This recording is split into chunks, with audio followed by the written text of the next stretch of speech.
দর্শক, দীর্ঘ অপেক্ষার পর ঢাকা ৮ আসনের বেসরকারি চূড়ান্ত ফলাফল ঘোষণা হয়েছে। ৫,০০০-এর বেশি ভোটের ব্যবধানে মির্জা আব্বাস বেসরকারিভাবে জয়ী। এ বিষয়ে আরও জানাতে সরাসরি যোগ দিচ্ছেন সহকর্মী রায়হান ফেরদৌস। যাব রায়হানের কাছে। রায়হান, আপনি আমাকে শুনতে পাচ্ছেন নিশ্চয়ই? ফল ঘোষণার পর মির্জা আব্বাসের কোনো প্রতিক্রিয়া কি আপনি পেয়েছেন এখন পর্যন্ত?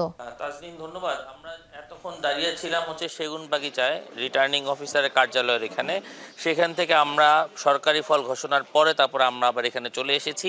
আমরা এখানে দাঁড়িয়ে আছি এখন দক্ষিণ শাহজাহানপুর মির্জা আব্বাসের বাসার সামনে, যেখানে কিছুক্ষণ আগে তার স্ত্রী আফরোজা আব্বাস ছিলেন।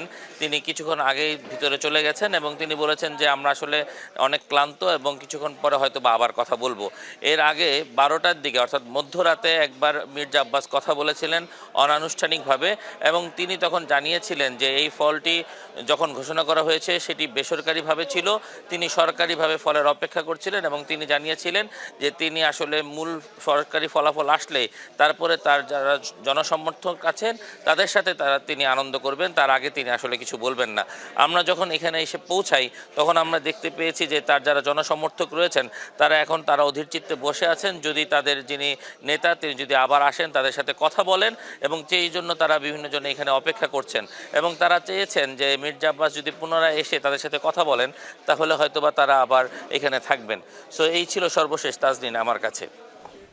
রায়হান, আপনাকে অনেক ধন্যবাদ। আমরা পরবর্তীতে আবারও আপনার সঙ্গে যুক্ত হব।